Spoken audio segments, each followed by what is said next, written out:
Now time for the nation's sharpest opinion.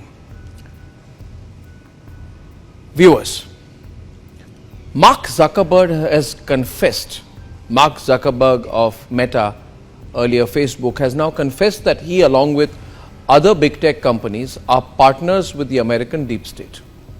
By deep state, I mean CIA, FBI, State Department and other secret assets of the American government known only to the White House. So Mark Zuckerberg has admitted effectively that over the years, these big tech companies have worked with them to advance the interests of the American deep state. This has now been published everywhere.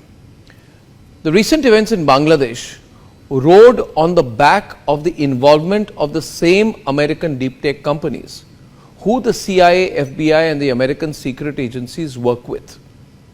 Muhammad Yunus, who has been flown in by the Americans, I think, to lead Bangladesh, has, as per several emails of which I have copies with me today, put out by WikiLeaks, he has been over the years in very, very close correspondence with the Americans, particularly when Hillary Clinton was Secretary of State, with her specific personal teams when she was Secretary of State. The Americans have been helping Muhammad Yunus set up his Grameen Bank. They have worked towards advancing the interests of Grameen Bank business-wise, and they've also been working to get him to agree to enter Bangladeshi politics. According to these emails and correspondence, this effort has been going on since 2007, which means that for the last 16 years or more, the Americans and Muhammad Yunus are working together.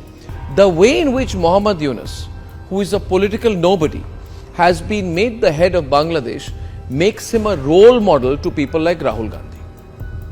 Rahul Gandhi will get very excited because Rahul Gandhi has been similarly, like Muhammad Yunus, has been in close touch with the Americans, and Rahul Gandhi has been effectively, overtly pleading with the Americans to enter and become influence peddlers in Indian politics.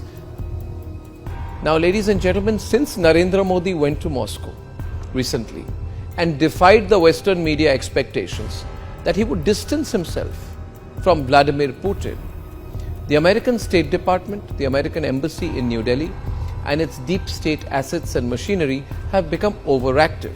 So they must have got instructions from Washington to target the Modi government. So they've become so active, they are doing PR activity. One day they flew down to meet Asaduddin Owaisi on the 12th of August.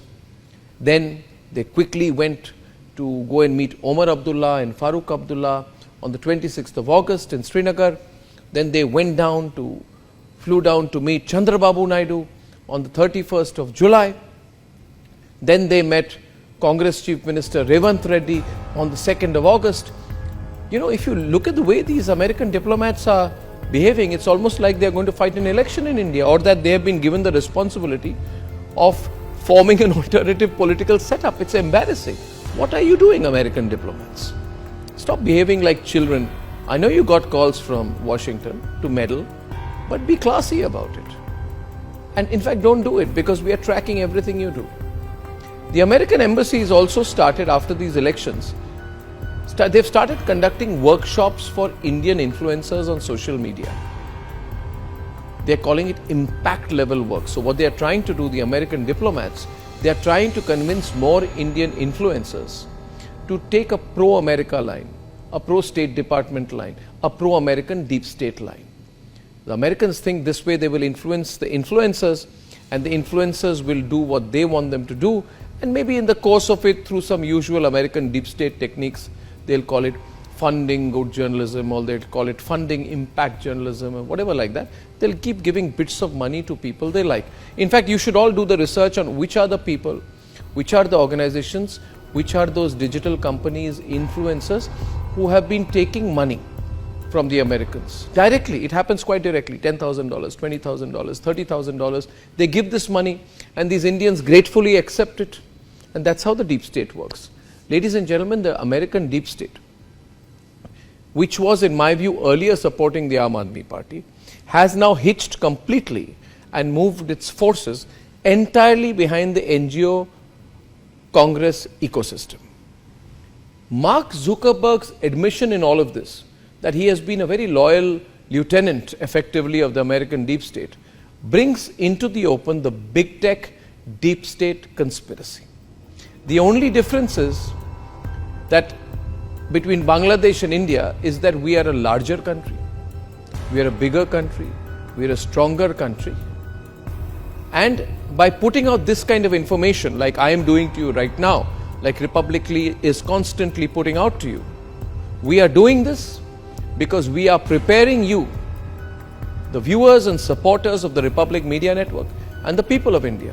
We are preparing you to be prepared for the onslaught of this conspiratorial, dangerous American deep state, American big tech, along with some political parties and leaders in India, their attempt to carry out an onslaught on Indian democracy. I believe this is an inevitability. They are working so hard on it, they will try to do it. Who are the people who will work with them in India? Well, it could be the same people who are questioning the EVMs, the same people who are questioning the whole electoral process in India, and are therefore creating a narrative on behalf of their American bosses that Indian electoral democracy has failed. Take a few steps back and look at what people in Bangladesh were saying 2 to 3 months back. They, along with the Americans, started saying that yes, Sheikh Hasina has won the elections, but the elections were not fair. The electoral process is not fair. Now, was the coup fair? Was the military coup fair?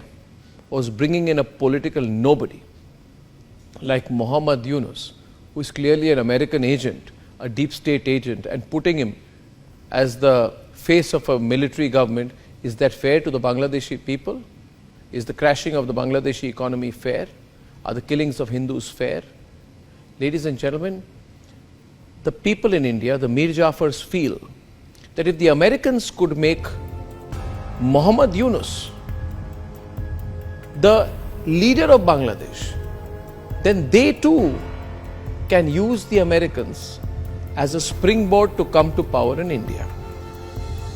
And these people in India who are losing elections or have not fought an election or can never win an election through the normal way, who will keep losing elections, they want to work together with American deep tech to engineer chaos in India, to subvert the election results of June 2024. Now, in all of this, what do you need to do? What you need to do is to let everyone know what this American deep state plan is against Bharat. To forward this video, to tell every Bharatiya that this American conspiracy against India's supreme national interest has to fail, and that we together, the people of Bharat, should teach the Americans the geopolitical lesson that they fully deserve, serve them a defeat, teach them a lesson that only Bharat can. So we have to come together.